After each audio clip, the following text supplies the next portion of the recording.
Good evening friends, मैं रमनदीप आप सभी का यहाँ पर प्री टाइम बैच में हम स्वागत करते हैं। और जो हम लोग का प्री टाइम बैच चल रहा था जहाँ पर हम मॉडर्न हिस्ट्री के अंतर्गत 1909 के अराउंड के जो सीन थे, उसके बाद 1919 की घटना होती है, जलियांवाला बाग हत्याकांड होता है, 1920 में असहयोग आंदोलन, खिलाफत आंदोलन, ये सारे जो मूवमेंट चल रहे थे पिछली क्लास में हम लोगों ने उसको देखने का प्रयास किया था। उससे पहले की जो मॉडर्न हिस्ट्री क्लासेस थी वो आपने सत्यप्रकाश सर से पढ़ी होंगी। अब हम लोग असहयोग आंदोलन और खिलाफत आंदोलन के बाद का जो समय था उस आंदोलन के टाइम पीरियड को देखेंगे। और उस टाइम पे ये जो हम लोग का मेन पीरियड था 1926 से लेकर के 31 का पीरियड, ये बहुत इंपॉर्टेंट पीरियड रहा है मॉडर्न हिस्ट्री में। और ये टाइम था आप लोग का लॉर्ड इरविन का। इस समय लॉर्ड इरविन भारत में थे और इनके टाइम में कुछ महत्वपूर्ण घटनाएं घटी थी जिनके बारे में हम लोग आज की क्लास में स्टडी करने का प्रयास करेंगे। ठीक है, सभी अवज्ञा आंदोलन रहा हो या फिर ये जो साइमन कमीशन आया, इसके बाद बहुत से घटनाक्रम रहे थे जो इस प्रॉपर ड्यूरेशन में हुए थे। अच्छा दोस्तों, मैं आप लोगों से कुछ बातें बताना चाहूंगा कि हम लोगों को जब ये चीजें करनी है, जैसे आप लोग जो भी मॉडर्न हिस्ट्री कर रहे हैं, तो मॉडर्न हिस्ट्री पढ़ते समय आप लोग को दो तीन चीजों का ध्यान रखना है। ध्यान ये रखना है दोस्तों कि जो फैक्ट्स यहाँ पर बताए जाए उन फैक्ट को आप लोग याद करिए। इसमें कुछ फैक्ट्स दिए हुए, इसके अलावा जो फैक्ट्स मैं बता रहा हूँ उन लोगों को आप लोग प्रॉपर नोट करते चलिए साथ साथ में। या फिर अगर आप नोट नहीं करना चाहते तो ये बुक मुझे लगता है आप सभी के पास होगी। ठीक है, आधुनिक भारत का इतिहास स्पेक्ट्रम की बुक है। इस बुक को आप लोग अगर रखे होंगे, इसको फॉलो करते होंगे, तो इस बुक में हर चैप्टर के बाद, हर एक ड्यूरेशन पीरियड के बाद आपका 2-3 पेज का समरी दिया हुआ है और वो समरी बेहद इंपॉर्टेंट है। आप उन समरीज को आप लोग याद करने का प्रयास करिए। वहां पर जो घटनाक्रम दिया गया है, जो प्रॉपर फ्लो दिया गया कि इस इंसिडेंट के बाद ये घटना घटी, इसके बाद ये घटना घटी, वो आप लोगों को वहां से याद करना है। ठीक है, मैं पूरी बुक पढ़ने को फिर से नहीं कहूंगा, अगर आपने पूरी बुक पढ़ी तो उसको मत पढ़िएगा, लेकिन वो जो समरी है 2-3 पेज का, हर चैप्टर के एंड में समरी दिया हुआ है, वो समरी आपको प्रॉपर याद करने का प्रयास करिए। ठीक है, लाइट कुछ इशू आ रहा है यहाँ पे। ठीक है, तो चलिए देखिए, हम स्टार्ट करते हैं, समझने का प्रयास करते हैं कि ये टाइम पीरियड में हो क्या रहा। तो आप सभी जानते हैं कि लॉर्ड इरविन का यहाँ पर टाइम चल रहा था और ये वो ड्यूरेशन था। आप लोग ध्यान से समझिए एक बात को कि इससे पहले क्रांतिकारी आंदोलन का जो प्रथम चरण था उसको सत्यप्रकाश ने अपनी क्लास में कंप्लीट कराया था। मैंने उनसे पूछा तो हम लोग को एक द्वितीय चरण पढ़ना है जो कि इस बुक में नहीं दिया, जो जिस सोर्स को मैं फॉलो कर रहा हूँ यहाँ पर द्वितीय चरण के बारे में नहीं दिया है, लेकिन क्रांतिकारी आंदोलन के सेकंड चरण को हम लोग पूरे घटनाक्रम के बाद में देखेंगे। ठीक है, अभी हम लोग आए थे लॉर्ड इरविन के टाइम पर और क्या घटनाएं फेमस हो रही थी। तो आप सभी जानते हैं कि 1919 में मॉन्टेग्यू चेम्सफोर्ड नाम का एक एक्ट लेकर के आया गया था, संविधान संशोधन लेकर के आया गया था और उसके माध्यम से एक बात कही गई थी कि 10 वर्षों के पश्चात एक संवैधानिक निकाय बनाया जाएगा, एक वैधानिक निकाय बनाया जाएगा और वो निकाय जो होगा वो आने वाली क्या कंडीशंस होगी भारत के संदर्भ में, भारत को कितनी स्वायत्तता दी जाएगी, भारत अपने स्वशासन के संदर्भ में कितना भी तैयार हुआ नहीं तैयार हुआ, इसके संदर्भ में निर्णय लेने के लिए 10 वर्ष के बाद एक कमेटी का गठन करने का बात यहाँ पर कहा गया था। ये जो 10 वर्ष की समीक्षा की बात यहाँ पर थी दोस्तों, यहाँ पर आप देख सकते हैं 10 वर्ष पर इस मॉन्टेग्यू चेम्सफोर्ड पूरे एक्ट का समीक्षा करना था, रिव्यू करना था। उसके लिए 1929 में एक कमेटी बनाई जानी चाहिए थी, एक संवैधानिक आयोग का जो है यहाँ पर निर्माण होना था। लेकिन जो ब्रिटेन का टाइम था, ब्रिटेन 1927 के बाद सरकार परिवर्तित होने वाली थी, वहां पर इलेक्शन होने का टाइम आ गया था। तो जो वहां की पार्टी थी, कंजर्वेटिव पार्टी, जो कि सत्तारूढ़ पार्टी थी उस टाइम पे, उसने ये सोचा कि अगर मैं सत्ता से हट जाऊंगी और उसके बाद भारत जो कि ब्रिटेन का एक बहुत फेमस उपनिवेश है, बहुत महत्वपूर्ण उपनिवेश है, उसके संदर्भ में आने वाली जो पार्टी रहेगी, आने वाली सरकार रहेगी, वो क्या डिसीजन लेगी, ये बहुत मैटर करता है। इसके लिए, इस महत्वपूर्ण डिसीजन को लेने के लिए जो कंजर्वेटिव पार्टी थी उसने जिम्मेदारी खुद उठा लिया और 2 साल पहले ही 1927 में साइमन कमीशन का गठन कर दिया। ये थी साइमन कमीशन के गठन होने के पीछे कारण। 10 वर्ष में इसका गठन होना था, लेकिन इसका गठन कर दिया गया आप लोग का 2 वर्ष पहले ही 1927 ईस्वी में। यहाँ पर अगर आप लोग देखिए दोस्तों, तो कुछ यहाँ पर फैक्ट्स दिए हुए जो कि बेहद इंपॉर्टेंट है, फैक्ट आप लोग समझिएगा कि इस कमीशन का जो कार्य था, वो कार्य तो पहले 2 कार्य था। एक कार्य ये था कि ये मॉन्टेग्यू चेम्सफोर्ड सुधार की समीक्षा करे। दूसरा कार्य ये था कि भारत जो है वो केंद्र में उत्तरदायी सरकार के लिए कितना सक्षम है, वहां पर जो भारत की सरकार बननी चाहिए नहीं बननी चाहिए, इसको लेकर के एक बहुत बड़ा फैसला यहाँ पर लेना था। ठीक है, इस कमीशन के अंतर्गत इस जो संवैधानिक निकाय बनाया था, सांविधिक स्टैट्यूटरी बॉडी थी, कॉन्स्टिट्यूशनल बॉडी थी, जो जिसको आप कहिए, जिस बॉडी का यहाँ पर निर्माण हुआ था उसमें 7 सदस्य शामिल किए गए थे। ठीक है, 7 मेंबर थे यहाँ पर और उन सभी 7 मेंबर में एक भी इंडियन सदस्य नहीं था। और यही सबसे बड़ा रीजन था कि इसका भारत में जितनी प्रमुख पार्टियां थी, हम लोग चर्चा करेंगे, कुछ पार्टियों ने विरोध नहीं किया था, उन पर हम देखेंगे, लेकिन जो प्रमुख पार्टी थी जैसे कि कांग्रेस, उसने इसका प्रॉपर विरोध किया और बहुत बड़ा लेवल पे इसको आंदोलन को आगे, कि आपने सुना वो गो बैक साइमन का एक नारा इस टाइम पर दिया गया था, ठीक है। तो साइमन वापस जाओ जो नारा था वो यहां से लेकर के आया गया था। अब आप लोग समझिएगा कि इस टाइम पे जो भारत में जो सचिव थे, ब्रिटिश गवर्नमेंट जो सचिव थे भारत से, लॉर्ड बिरकनहेड, उस लॉर्ड बिरकनहेड ने भारत को ये चुनौती दी, सभी भारतीय नेताओं को चुनौती दी कि आप लोग के अंदर आपकी इतनी औकात नहीं, आप इतना सक्षम नहीं है कि आप भारत के लिए एक स्वयं का संविधान बनाने पर राजी हो सके। उनको ये बात पता था कि हिंदू, मुस्लिम और कांग्रेस और तमाम अन्य पार्टियों में इतना मतभेद है कि वो लोग एक किसी डिसीजन पर, एक किसी फैसले पर अड़ी नहीं हो सकते सारी पार्टियां मिलकर के। तो इसके लिए ये चुनौती इस लॉर्ड बिरकनहेड ने भारत को दी, भारतीयों को दी। अब जवाहरलाल नेहरू, मोतीलाल नेहरू, जो तमाम नेता थे उस टाइम पर, उन लोगों ने इस फैसले का स्वागत किया और कहा कि आपने हमें चैलेंज किया, मैं उस चैलेंज को पूरा करूंगा। और इसके लिए एक सर्वदलीय समिति बनाई गई, सर्वदलीय कमेटी बनाई गई, जिसके जो अध्यक्ष थे वो मोतीलाल नेहरू रखे गए। और इस मोतीलाल नेहरू के अलावा इसमें 9 सदस्य और शामिल थे, जिसमें कि कुछ प्रमुख सदस्य जिनका नाम आपको याद होना चाहिए, वो थे तेज बहादुर सप्रू, यहाँ पर आप देखिए, यहाँ पर लिखा हुआ सर्वदलीय समिति के बारे में, तेज बहादुर सप्रू, सुभाष चंद्र बोस और कुछ अन्य प्रमुख नेता थे जो कि इस कमेटी के अंतर्गत शामिल हुए थे, ठीक है। ध्यान देने वाली बात ये दोस्तों, ये जो कमेटी बनाई गई थी, जो नेहरू रिपोर्ट जिसको हम लोग कहते हैं, वो मोतीलाल नेहरू की अध्यक्षता में था, न कि जवाहरलाल नेहरू की अध्यक्षता में। जवाहरलाल नेहरू से बहुत युवा थे, सुभाष चंद्र बोस भी बहुत युवा थे, तो वो लोग यहाँ पर कमेटी में शामिल थे, लेकिन जो अध्यक्ष थे वो उसके होते मोतीलाल नेहरू। अब ये जो कमीशन फॉर्म होता है, इस कमीशन का विरोध हो रहा होता है उस टाइम पर, क्योंकि इसमें सभी सदस्य जो रहते हैं वो ब्रिटिश के रहते हैं, कोई भारतीय सदस्य यहाँ पर शामिल नहीं रहता है। अब देखिए, नेहरू कमेटी एक तरफ बना दी गई है, दूसरी तरफ जो घटना घट रही है, घटना आपको समझिए, घटना ये हो रही है कि इसमें हो रहा है इसका बहुत ज्यादा विरोध। उस विरोध के दौरान लाहौर, जो पंजाब का उस टाइम एक जगह था, वहां पर साइमन कमीशन के विरोध के दौरान जो जुलूस चल रही थी, उस जुलूस में हुआ पुलिस के द्वारा लाठीचार्ज। उस लाठीचार्ज में जो है पंजाब के प्रमुख राजनीतिक नेता लाला लाजपत राय, ठीक है, लाला लाजपत राय, जिनको पंजाब केसरी की उपाधि प्रदान की गई थी, उनकी हो जाती है मृत्यु। तो लाला लाजपत राय की जो मृत्यु होती है, ये बेहद दर्दनाक घटना रहती है और ये आंदोलन को इसने और तीव्र कर दिया। तो ये कुछ पॉइंट्स है जो कि आपको याद रखना कि लाला लाजपत राय की मृत्यु साइमन कमीशन के विरोध में प्रदर्शन करते हुए उनके ऊपर लाठीचार्ज किया गया था, उसके दौरान हुई थी। एक बात ये हुआ, साइमन कमीशन जब स्थापना किया गया था तो ब्रिटेन में कंजर्वेटिव पार्टी की सरकार थी 1927 में। ये 1919 के मॉन्टेग्यू चेम्सफोर्ड के सुधार के परिप्रेक्ष्य में इसकी स्थापना हुई थी इस कमीशन की। इसमें सभी सदस्य जो थे वो आपके अंग्रेज थे। ये कुछ बातें जो कि आपको ध्यान में समझनी चाहिए। दूसरी बात, जब लॉर्ड बिरकनहेड ने चुनौती दी तो उस चुनौती का विरोध करने के लिए नेहरू कमीशन जो बनाया गया, उसमें आपने देखा कि कौन कौन व्यक्ति शामिल थे और यहां पर कुछ समस्याएं हुई। समस्या देखिए क्या हुआ कि इस पूरे साइमन कमीशन का जो समर्थन था, कांग्रेस विरोध कर रही थी, लेकिन कुछ पार्टियां थी, जैसे कि अगर मैं आपको बताऊं तो पंजाब में थी एक यूनियनिस्ट पार्टी, संघवादी पार्टी थी पंजाब की वो, और दक्षिण भारत में एक जस्टिस पार्टी नाम की पार्टी थी, संघता। उन दोनों लोग साइमन कमीशन का समर्थन किया था। भारत में बाकी सभी दल लगभग इसका विरोध कर रहे थे, लेकिन संघवादी, पंजाब की संघवादी और जस्टिस पार्टी जो कि दक्षिण भारत की थी, इन दोनों ने साइमन कमीशन के बहिष्कार न करने का निर्णय लिया था। अगर साइमन कमीशन को बहिष्कार करने का निर्णय लिया कहां पर गया था, तो कांग्रेस की मद्रास में अधिवेशन हुआ था, ठीक है, यहां पर आप देख लीजिए। तो कांग्रेस में मद्रास में अधिवेशन हुआ 1927 में, जब इसकी अध्यक्षता थी वो M.A. अंसारी कर रहे थे, ठीक है, M.A. अंसारी, मुख्तार अहमद अंसारी का नाम था। ये भी वर्तमान वाले मुख्तार अंसारी नहीं है, आप समझते होंगे।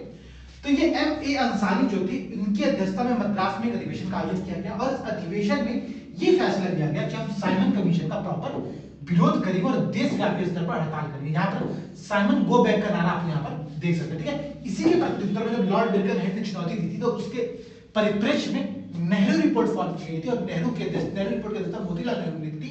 इसने कुछ सजेशंस दिए थे, कुछ सुझाव दिए थे और कहा था कि इन मांगों को अगर हमारी मान लिया जाता है तो हम लोग तैयार हो जाएंगे, ठीक है। अब देखिए इनकी मांगे क्या थी, समझिएगा आप लोग। इनकी एक प्रमुख जो मांग थी वो थी कि हम लोग पूर्ण स्वतंत्रता की मांग नहीं करेंगे, बल्कि हम लोग डोमिनियन स्टेट की मांग करेंगे, ठीक है। डोमिनियन स्टेट की मांग जब हो रही थी, इसी के लिए जो कांग्रेस का युवा वर्ग था, जिसमें कि आपके जवाहरलाल नेहरू भी थे, सुभाष चंद्र बोस भी शामिल। ध्यान रखिएगा दोस्तों, जवाहरलाल नेहरू, सुभाष चंद्र बोस, ये लोग यहाँ पर सभी लोग एक डिमांड कर रहे थे। डिमांड ये कर रहे थे कि हमको चाहिए स्वतंत्र भारत, जहां पर भारत का पूर्ण अधिकार हो, ठीक है, हमको डोमिनियन स्टेट का दर्जा नहीं चाहिए। ये कह रहे थे ये बहुत पुराना हो चुका है, अब हमको ये नहीं चाहिए, हमको इससे आगे बढ़ करके कुछ चीजें चाहिए। तो ये लोग पूर्ण स्वतंत्रता की मांग कर रहे थे और इसके लिए इन लोगों ने नेहरू रिपोर्ट का विरोध कर दिया था बाद में जाकर के, ठीक है। तो ये बात आपको ध्यान रखिएगा।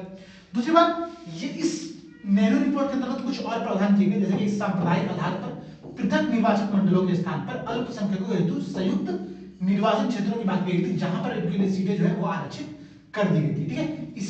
इसी के साथ साथ मौलिक अधिकारों का यहाँ पर प्रावधान शामिल किया गया था, कुछ फंडामेंटल राइट्स जो इसके अंतर्गत शामिल किए थे। उन फंडामेंटल राइट्स में करीब 19 मौलिक अधिकार शामिल किए गए थे, ठीक है। तो ये पूरा प्रोसेस हुआ था नेहरू रिपोर्ट के बाद। नेहरू रिपोर्ट की ये 3 प्रमुख मांगे थी, जिन प्रमुख मांगों को आप लोगों को देखना चाहिए, याद करना चाहिए, और इस पर जो है प्रश्न यहाँ पर बन सकता है, ठीक है। अब समझिएगा, कुछ बातें और समझिएगा। इसके साथ ही साथ इस नेहरू रिपोर्ट ने यह बात कहा कि आप भाषाई राज्यों का जो गठन करें, भाषाई आधार पर राज्यों का गठन करने की मांग की गई थी इस नेहरू रिपोर्ट के द्वारा।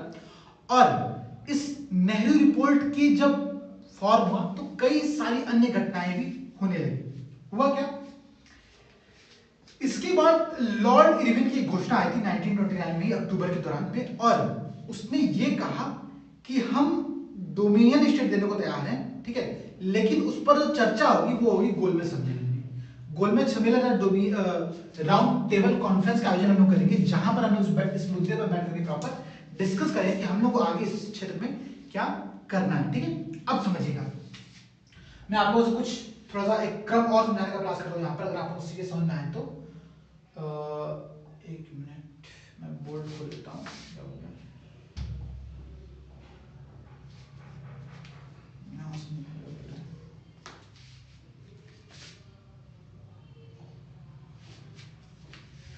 मैं कुछ चीजें आप लोगों को थोड़ा सा स्ट्रक्चर वे में समझाता हूं ताकि आप लोगों को चीजें समझ में आए सही प्रकार से, ठीक है। देखिएगा,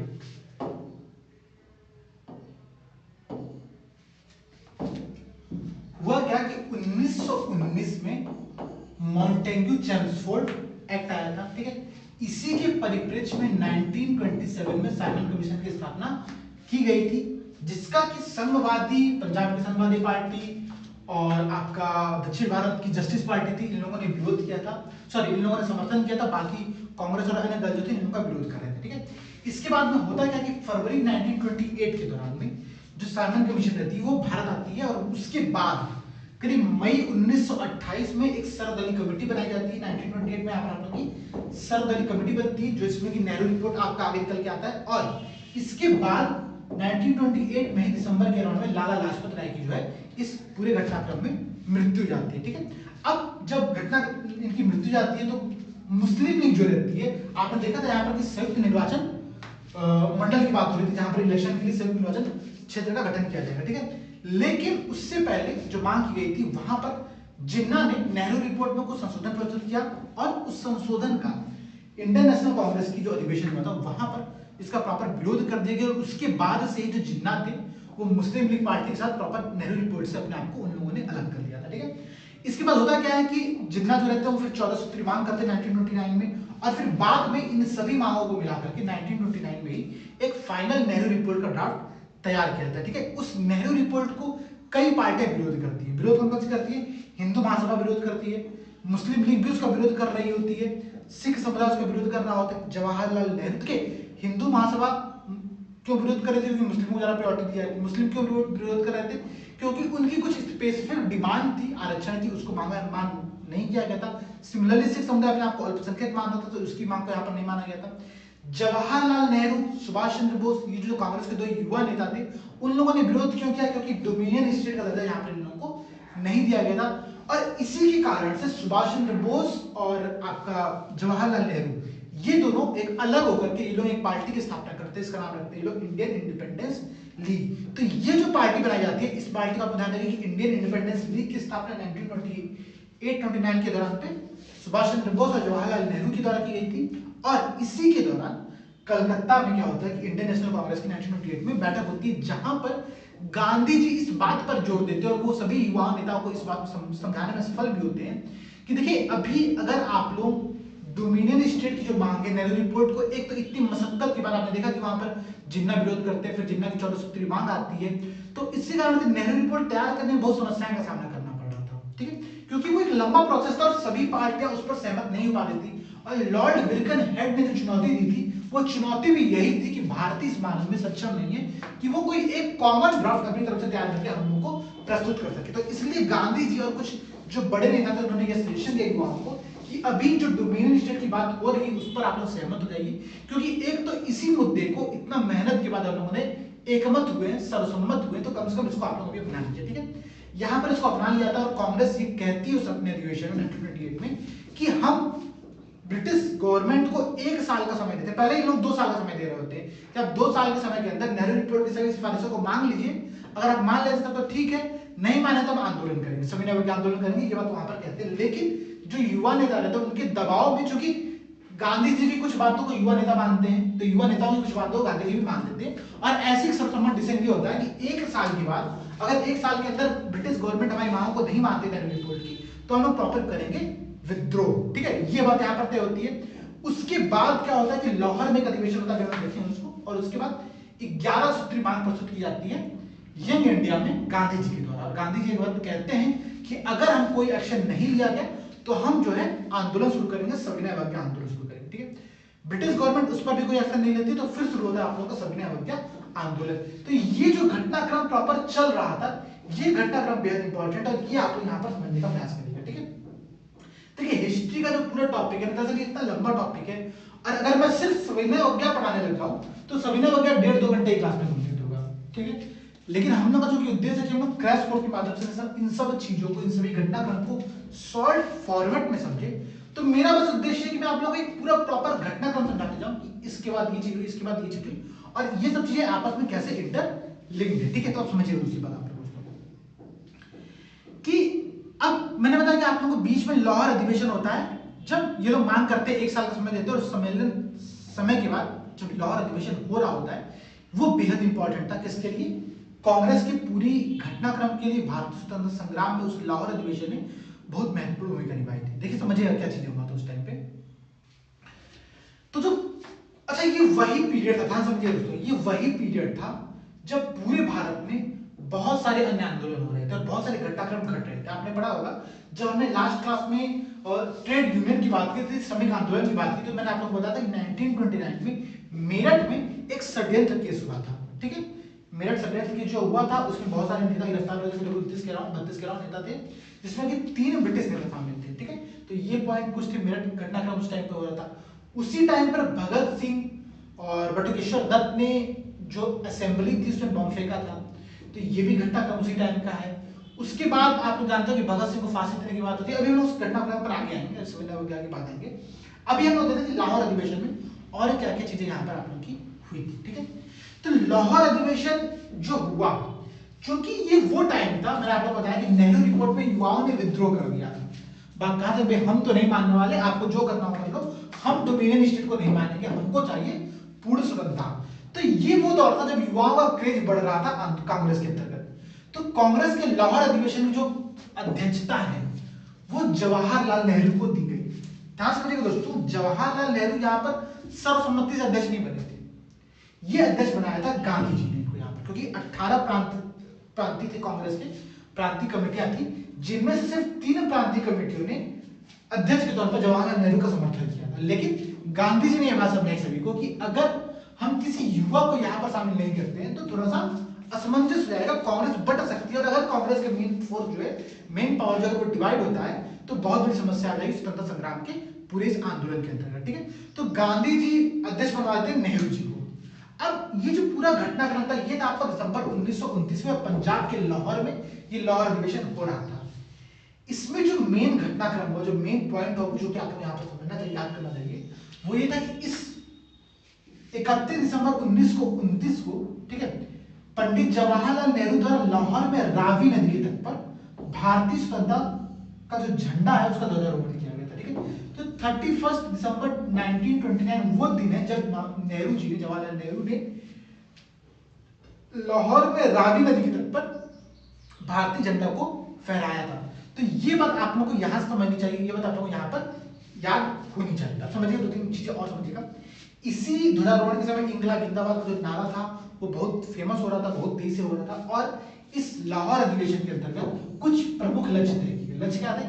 तो पूर्ण स्वराज और स्वतंत्रता का लक्ष्य तय किया था, क्योंकि 1928 में जो नेहरू रिपोर्ट आई थी वही पूरी नहीं हुई थी। 1929 में फिर इस सम्मेलन होता है और यहाँ पर दिसंबर का टाइम रहता है, दिसंबर 1929 में पूर्ण स्वराज का लक्ष्य जवाहरलाल नेहरू के द्वारा तय कर दिया था। ठीक है, तो लाहौर अधिवेशन वो अधिवेशन था जहां पर कांग्रेस ने अपना लक्ष्य डोमिनियन स्टेट के दर्जे से हटा करके पूर्ण स्वतंत्रता को तय कर दिया था। ये बात आपने ध्यान रखिएगा। इसके बाद ही साथ आप देखें यहाँ पर तो 26 जनवरी 1930 का जो दिन था वो पूर्ण स्वराज दिवस के रूप में मनाया जाता है और प्रत्येक वर्ष पूर्ण स्वाधीनता दिवस मनाने का फैसला किया गया 26 जनवरी को। और इसी के उपलक्ष्य में 26 जनवरी के बाद जब भारत आजाद हुआ तो गणतंत्र दिवस इसी दिन मनाने का फैसला लिया गया था, क्योंकि ये हिस्टोरिकल एक बहुत इंपॉर्टेंट डे था हमारे लिए। लाहौर अधिवेशन का ये घटनाक्रम जब घट रहा था, उसी घटनाक्रम के दौरान पूरे इंडिया में बहुत सारी चीजें हो रही थी।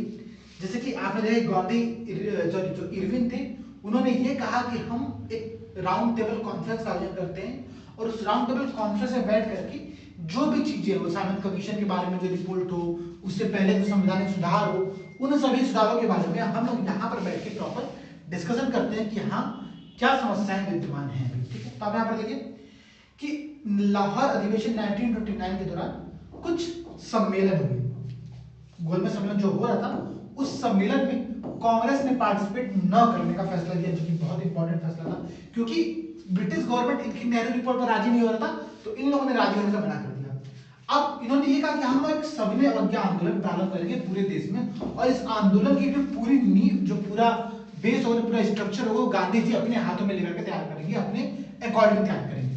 साथ ही साथ यहाँ पर जो नेहरू कमेटी डोमिनियन राज्य के दर्जे की जो योजना थी उसको समाप्त कर दिया गया और पूर्ण स्वतंत्रता की बात यहाँ पर की गई थी और कहा गया कि स्वराज शब्द का जो अर्थ होगा वो पूर्ण स्वतंत्रता होगा। ध्यान समझिए दोस्तों, जो प्रश्न आते हैं वो प्रश्न कई फॉर्मेट में आ सकते हैं। प्रश्न आप लोग से यहाँ पर कैसे समझ सकता है कि वो कौन सा अधिवेशन था जब कांग्रेस ने स्वराज शब्द का अर्थ पूर्ण स्वतंत्रता घोषित किया था, तो वो था आप लोगों का लाहौर अधिवेशन 1929। लाहौर अधिवेशन 1929 की अध्यक्षता किसने की थी? जवाहरलाल नेहरू ने अध्यक्षता की थी।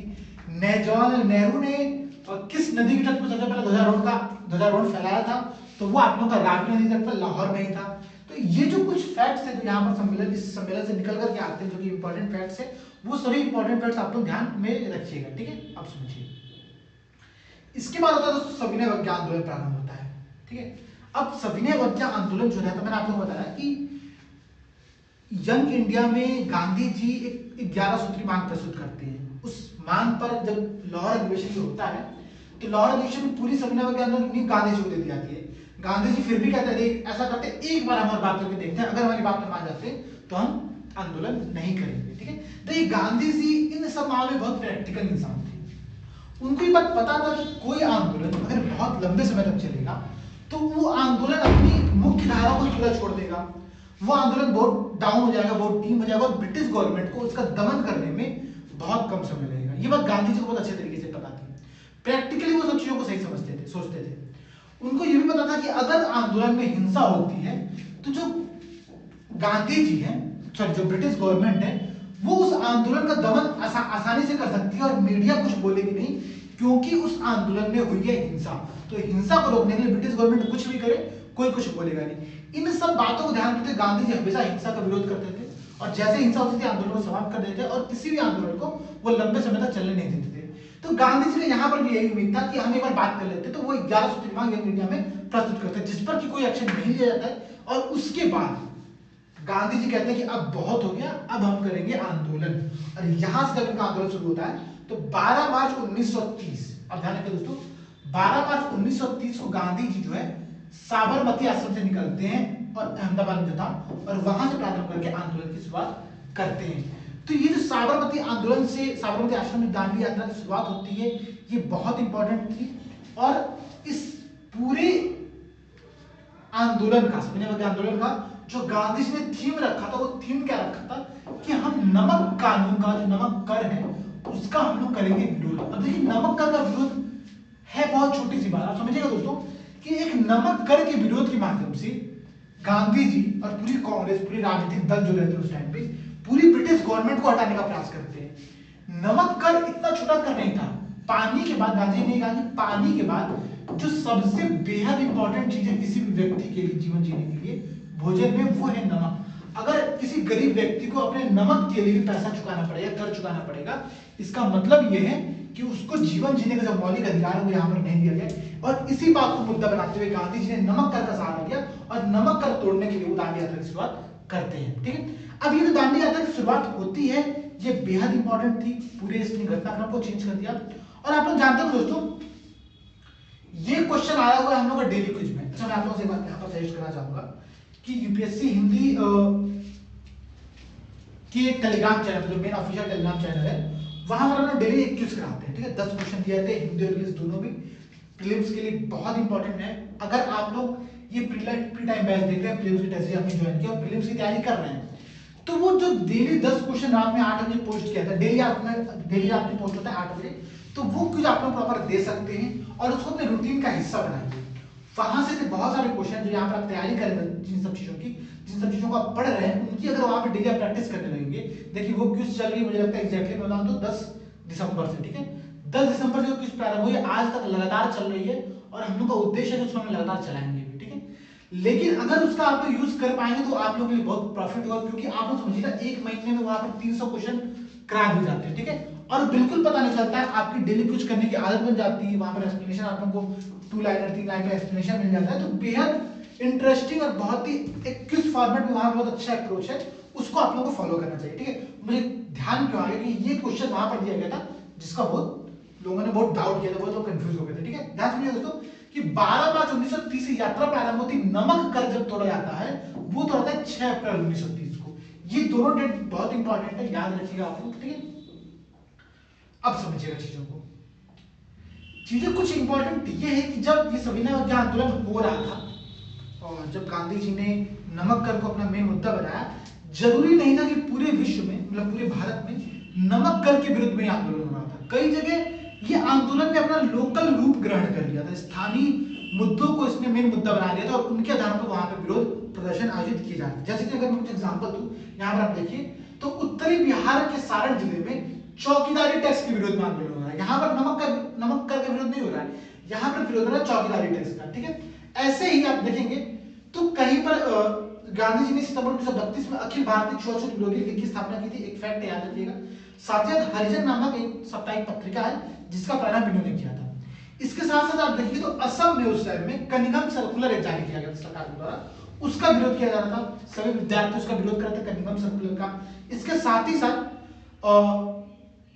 यहाँ पर देखिए तो मणिपुर और नागालैंड में जिया तरंग आंदोलन चल रहा था। ठीक है, जिया तरंग आंदोलन जो था वो नेतृत्व करता गैडिनल्लू की अध्यक्षता पर गैडिनल्लू जो थी वहां की रानी थी, जिनकी उम्र थी 13 साल और इनको रानी की उपाधि जवाहरलाल नेहरू ने 1937 में दी थी, क्योंकि इनको आजीवन कारावास की सजा ब्रिटिश गवर्नमेंट के द्वारा दे दी गई थी। ठीक है, 13 साल की इनकी उम्र थी, ध्यान रखिए दोस्तों, बस सिर्फ 13 साल की उम्र में ये यहाँ पर आंदोलन का नेतृत्व कर रही थी। एक नागा जनजाति की महिला थी। ये एक आंदोलन था जो कि उसी के पैरेलल में चल रहा था। आप देखिए तो उत्तर पश्चिम सीमांत प्रांत में नॉर्थ वेस्ट सीमांत प्रांत जो था वहां पर खुदाई खिदमतगार नामक संगठन था, जिसको खान अब्दुल गफ्फार खान जी को हम सीमांत गांधी के नाम से भी जानते हैं, इनके द्वारा इस आंदोलन का नेतृत्व किया जाता, जिसको हम रेड कुर्ती आंदोलन भी कहते हैं। तो ये भी आंदोलन उसी के पैरेलल में चलता, सीमांत सविनय अवज्ञा आंदोलन की। इसके साथ ही साथ आप देखेंगे तो चटगांव में एक सशस्त्र विद्रोह हुआ था। ठीक है, वहां पर हमला किया था सूर्यसेन के नेतृत्व में, तो ये भी आंदोलन इसी के पैरेलल में चल रहा था। ऐसे बहुत सारे आंदोलन थे जो कि सिर्फ सविनय अवज्ञा के पैरेलल में चला जा रहे थे और उसका नमक कर से कोई लेना था, लेकिन पूरे भारत में राष्ट्रीय स्तर पर इस आंदोलन का नेतृत्व बहुत सारे कांग्रेसी लीडर ने किया था। पहले इसका नेतृत्व गांधी जी ने अपने हाथों में लिया था, लेकिन गांधी जी को तुरंत ही गिरफ्तार कर दिया। ठीक है, आप देखें यहाँ पर 6 अप्रैल को आंदोलन को 5 मई को गांधी जी को गिरफ्तार कर लिया गया, यरगल जेल में इनको भेज दिया गया था। और उसके बाद गांधी जी के बाद इसका नेतृत्व जो है वो अब्बास तैयब जी के हाथों में आता है। और अब्बास तैयब जी की गिरफ्तारी के बाद धरसना नामक गोदाम, ध्यान रखिए दोस्तों, ये प्रश्न बार बार पूछता है कि धरसना नामक गोदाम पर किस नेता के नेतृत्व में आंदोलन किया गया था, तो वो थी आपकी सरोजिनी नायडू। सरोजिनी नायडू थे, यहाँ पर एक इमाम साहिब नाम के नेता थे और एक गांधी जी के पुत्र थे, उनका नाम था मणिक लाल। ठीक है, तो ये 3-4 लोग थे जो कि धरसना नामक जगह पर आंदोलन कर रहे थे और गांधी जी के बाद अब्बास तैयब जी आए थे, फिर उनको भी गिरफ्तार कर दिया गया था और एक प्रकार से सभी जितने बड़े लीडर थे उनको गिरफ्तार किया जाने लगा था। ठीक है, ये बात ध्यान रखिएगा। अब जब ये सारे घटनाक्रम इंडिया में हो रहे थे, उसी घटनाक्रम के दौरान पे यूएसए का एक पत्रकार भारत आया हुआ था जिसका नाम था मिलर, और उस पत्रकार ने ब्रिटिश गवर्नमेंट की प्रॉपर बुराई बताई थी। उसने कहा था कि ये ब्रिटिश गवर्नमेंट यहाँ पर जो गरीब जनता है, जो यहाँ के भारतीय लोग हैं, उनको उनके बेसिक राइट्स के लिए उन पर प्रताड़ना कर रही है, उनको प्रताड़ित कर रही है, और उनके विरुद्ध में बहुत सारे हिंसक रूप से उस आंदोलन का दमन करने का प्रयास किया जा रहा है। ठीक है, तो ये मिलर जो नाम मैंने आपको बताया, यूएसए पत्रकार मिलर थे, इस पर भी प्रश्न बनता है, पूछता है कि वो कौन पत्रकार थे जिन्होंने सविनय अवज्ञा आंदोलन के लिए ब्रिटिश स्तर पर अपनी आवाज को उठाया था। ठीक है, तो ये बात आप लोग यहाँ पर ध्यान दीजिएगा। इसके साथ साथ महाराष्ट्र और कर्नाटक में वन नियमों का उल्लंघन हो रहा था। जो जनजाति वहां पर रहती थी, जिनका वन पर बेसिक राइट्स था, उनके अधिकारों को जब छीन लिया गया ब्रिटिश गवर्नमेंट के द्वारा, तो उन अधिकारों उनका भी विरोध वहां पर किया जा रहा था। ठीक है, और अगर मैं यहाँ पर कुछ फैक्ट आप लोगों को और दूं, तो फैक्ट ये है कि तब उसी टाइम पे जब ये नमक सत्याग्रह हो रहा था, तो तमिलनाडु में तंजौर के समुद्री तट पर सी राजगोपालाचारी आंदोलन का नेतृत्व कर रहे थे। और एक बेहद इंपॉर्टेंट फैक्ट और आता है कि मालाबार में जो कालीकट से पूरा नूर का जगह है, वहां पर के कलिप्पन इस नाम के जो व्यक्ति थे, ये दो नेता इन दोनों जगहों पर विरोध कर रहे थे। ठीक है, तो तमिलनाडु में सी राजगोपालाचारी थे और मालाबार तट पे आप लोग थे के कलिप्पन, दर्शना प्रदेश सरोजिनी नायडू और मणिकलाल गांधी जो पुत्र थे, और इमाम साहिब। तो ये जो कुछ फैक्ट्स हैं, ये फैक्ट्स आप लोग साथ साथ ध्यान रखिएगा। इसके बाद ही अगर मैं आप लोग कुछ और फैक्ट यहाँ पर दूं, जो कि बेहद इंपॉर्टेंट फैक्ट ध्यान रखिएगा। कनिंघम सर्कुलर के बारे में आपको बता दें, कनिंघम सर्कुलर को तो असम में किया जा रहा था। ठीक है, देखिए कनिंघम सर्कुलर क्या था, ये बेसिक चीज है, मैं उम्मीद करता हूं कि आप लोगों को पता होगा, और अगर नहीं पता है प्रॉपर इस बुक में जो सारांश दिया गया है, मैं सारांश आपको दिखा देता हूं।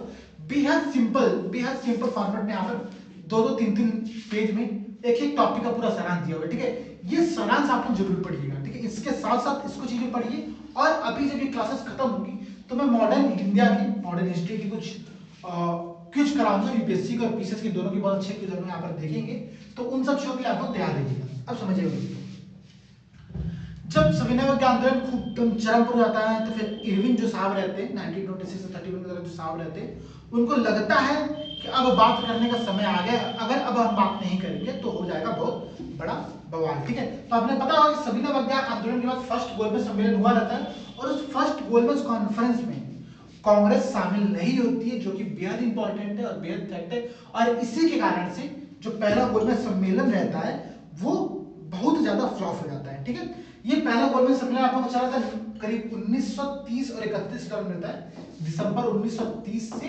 जनवरी 1931 के दौरान ये फर्स्ट राउंड टेबल कॉन्फ्रेंस हुआ रहता है। और जब ये असफल हो जाता है क्योंकि कांग्रेस यहाँ पर शामिल नहीं होती है, तो गांधी इरविन समझौता 1931 का आयोजन किया जाता है। ठीक है, ये ध्यान रखिए दोस्तों। इस समझौते के लिए दो प्रमुख नेता थे, तेज बहादुर सप्रू जो कि कांग्रेस के थे, और एम.आर. जयकर, इन दोनों लोगों ने इस समझौते का नेतृत्व किया था, और गांधी जी और ब्रिटिश गवर्नमेंट में एक भूमिका निभाई थी कि दोनों लोग बैठ करके बातचीत कर सके। हुआ क्या, जिन गांधी जी को 1930 में गिरफ्तार कर दिया गया था, यमुना जेल में भेज दिया गया था, उनको अब रिहा कर दिया गया, और रिहा करने के बाद इस वार्ता का आयोजन प्रारंभ हुआ। और इन सभी वार्ताओं के परिणाम स्वरूप 5 मार्च 1931 को इस गांधी इरविन पैक्ट पर साइन कर दिया गया था। ठीक है, तो 2-3 चीज आपको ध्यान रखनी है कि गांधी इरविन पैक्ट जो है वो हुआ था आप लोगों के फर्स्ट राउंड टेबल कॉन्फ्रेंस के बाद में। कई बार ऐसा होता है ना, कुछ इंसिडेंट आप लोगों को दे देता है कि ये 4 इंसिडेंट है, आप लोगों को इन चारों इंसिडेंटों को क्रम में लगाना है। ठीक है, ध्यान रखिए दोस्तों, पहले हुआ आप लोगों का सविनय अवज्ञा आंदोलन, सविनय अवज्ञा आंदोलन के बाद हुआ फर्स्ट राउंड टेबल कॉन्फ्रेंस, और उसके बाद हुआ आप लोगों का गांधी और इरविन पैक्ट। तो ये जो एक क्रम है, जो एक सीक्वेंस है, क्रोनोलॉजी है, इस क्रोनोलॉजी को आप लोग याद रखिएगा। और क्रोनोलॉजी पर बहुत सारे क्वेश्चंस बनते हैं हिस्ट्री में, तो ध्यान रखिएगा इन चीजों को। इस समझौते में जो सरोजिनी नायडू थे, उन्होंने एक कथन कहा, और ये कथन बहुत फेमस है। उन्होंने गांधी को और इरविन को, दोनों को ही दो महात्माओं के मिलन की संज्ञा ली थी। ठीक है, कि दो महात्मा बैठ करके इस भारत के भविष्य पर चर्चा कर रहे हैं, ये ऐसा उन्होंने कहा। तो ये ध्यान रखिएगा दोस्तों आप लोग कि सरोजिनी नायडू का यह कथन था, पहली बात। दूसरी बात, अब इस टॉपिक के संदर्भ में कुछ और जो पॉइंट बनते हैं वो ये हैं कि गांधी इरविन पैक्ट में गांधी ने कुछ समझौते प्रस्तुत किए, गांधी जी ने कुछ समझौते प्रस्तुत किए, और सिमिलरली लॉर्ड इरविन ने कुछ प्रस्ताव प्रस्तुत किया कि आपको ये सारी मांगे मानो की माननी पड़ेंगी, और हम अभी कुछ मांग को मान लेंगे। देखिए, गांधी इरविन पैक्ट में गांधी जी ने कुछ ऐसे प्रस्ताव प्रस्तुत किए थे जिस पर सहमति नहीं बन पाई थी, जिसमें कि एक था आप लोगों को पता होगा। और इसी के कारण से गांधी जी की बहुत आलोचना होती है, इतिहास में भी हुआ और वर्तमान में भी आलोचना होती है। आलोचना ये है कि भगत सिंह और उनके साथ के जो उनके साथी थे जिनको फांसी सजा सुना दी गई थी, उनकी फांसी को रोकने में यहाँ पर गांधी जी नाकाम साबित हुए थे। ठीक है, इसके साथ ही साथ सभी ने एक और फैसला था कि जो पुलिस जाति कर रही है संविधान विज्ञान आंदोलन कर जितनी जातियां हुई है उनकी जांच की जाए। इन दोनों मुद्दों पर, भगत सिंह के मुद्दे पर और पुलिस जातियों की जांच के मुद्दे पर इरविन ने सहमति देने से इनकार कर दिया था, लेकिन उसके बावजूद कुछ कुछ बातें मान ली गई थी और इन बातों के आधार पर यहाँ पर ये गांधी इरविन पैक्ट जो है वो फाइनल हो जाता है। ठीक है, इसके बाद आप लोग कुछ देखें, यहाँ पर कुछ पॉइंट्स दिया हुआ है, पॉइंट आप थोड़ा देख लीजिए, पॉइंट इंपॉर्टेंट है, हो सकता है प्रश्न पूछ दे। पॉइंट क्या है? पॉइंट ये कि गांधी जी के नेतृत्व में कांग्रेस सविनय अवज्ञा आंदोलन स्थगित करने को तैयार हो गया था। गांधी इरविन पैक्ट कुछ महत्वपूर्ण बंदी दिए हैं। सभी युद्धबंदी, जितने भी युद्धबंदी जिनके विरुद्ध हिंसा का आरोप नहीं, ध्यान रखिए दोस्तों, अगर हिंसा का आरोप होगा तो यहाँ पर शामिल नहीं किया गया था, तो जिनके ऊपर हिंसा का आरोप नहीं है उनको रिहा कर दिया जाएगा। विदेशी कपड़ों और शराब की दुकानों पर शांतिपूर्ण धरना देने का अधिकार दे दिया गया कि आप शांतिपूर्ण तरीके से यहाँ पर धरना दे सकते हैं, और समुद्र तटीय प्रदेशों में बिना नमक कर दिए जाने की अनुमति दे दी गई थी। ठीक है, इसके साथ ही साथ एक जो महत्वपूर्ण बिंदु हुआ था यहाँ पर वो ये हुआ था कि कांग्रेस जो है वो सेकेंड राउंड टेबल कॉन्फ्रेंस में पार्टिसिपेट करेगी, क्योंकि ब्रिटिश गवर्नमेंट को इतना तो साफ साफ पता चल चुका था कि अगर हम कांग्रेस को एक राउंड टेबल कॉन्फ्रेंस पर लेकर के नहीं आ पाते हैं तो हम किसी भी मुद्दे पर सहमत नहीं हो पाएंगे और भारत के जो भविष्य वो कुछ तय नहीं हो पाएगा। तो ब्रिटिश गवर्नमेंट को ये बात साफ साफ पता थी और कांग्रेस को भी पता थी कि हमारे बिना कोई फैसला नहीं हो सकता है, इसलिए कांग्रेस ने भी अपनी जो मजबूत पकड़ है उसको बनाए रखा था। यहाँ पर कांग्रेस यहाँ पर शामिल जाती है और यहाँ पर आप जानते हैं गांधी जी अकेले जाते हैं राउंड टेबल कॉन्फ्रेंस में, इनके साथ कुछ और नेता भारत जाते हैं, लेकिन गांधी जी अकेले नेतृत्व करते वहां पर जाते हैं। और उसके बाद कुछ वहां पे बातचीत होती है, लेकिन वो बातचीत सफल नहीं होती है। इसके लिए फिर कांग्रेस जो होती है वो थर्ड राउंड टेबल कॉन्फ्रेंस से अपने आप को वापस कर लेती है। तो ये जो घटनाक्रम था यहाँ पर असहयोगी गांधी इरविन पैक्ट का प्रॉपर, इसको आप यहाँ पर समझिएगा। और यहाँ पर ये वो दौर था, देखिए असहयोग आंदोलन के बाद गांधी जी ने रचनात्मक कार्यों की जगह जो प्रदर्शन करने वाले जो कार्यक्रम थे उनको ज्यादा तरजीह दी थी, और इसी के लिए सविनय अवज्ञा आंदोलन का प्रॉपर यहाँ पर आयोजन हुआ था। लेकिन जब ये असफल हो गया, इसकी असफलता के बाद कांग्रेस ने और गांधी जी ने यह तय किया कि अब हम लोग जो है वो बातचीत करके हल निकालेंगे। रचनात्मक कार्यों को उन्होंने तरजीह दी, तो ये फिर से अपनी रचनात्मक कार्यों वाली शैली पर वापस आ चुके थे और यह आंदोलन यहाँ पर धीरे धीरे ठंडा पड़ गया था, क्योंकि गांधी इरविन पैक्ट भी कुछ कारगर नहीं साबित हो पाया, इनका गांधी जी बहुत विरोध होने लगा, और इसके साथ ही जो राउंड टेबल कॉन्फ्रेंस हुआ था इसका भी कोई सफल यहाँ पर आयोजन नहीं हो पाया। तो ये दोस्तों पूरा घटनाक्रम था हम लोग का सविनय अवज्ञा आंदोलन के टाइम तक का। मुझे लगता है कि हम लोग जो क्लासेस में चीजें कर रहे हैं वो आप लोग समझ में आ रही होंगी। एक बार आप लोग कमेंट सेक्शन में बताइएगा कि इससे अभी तक हम लोगों ने जितनी चीजों को देखा है, जितनी चीजों को समझा है, क्या वो आप लोगों को समझ में आया है। हम लोग दरअसल मेन जो मेरा मोटो है, मोटो यही है कि इस पूरी टॉपिक्स को हम एक घटनाक्रम के मार्गदर्शन में हम एक समझे कि किस चीज के बाद कौन सी घटना घटी थी, उसकी फॉर्मेट समझे, तो हो सके आपको सारे फैक्ट्स याद हो जाए। इसके साथ साथ दोस्तों जो भी फंडामेंटल सोर्स आप फॉलो कर रहे होंगे वहां से 2-3 पेज जो समरी होगी उस समरी को याद करिएगा, पढ़िएगा, ताकि आप लोग का ये पूरा जो टॉपिक है वो टॉपिक यहाँ पर तैयार हो सके। ठीक है, तो मिलते हैं दोस्तों अगली क्लास में। जय हिंद, जय भारत।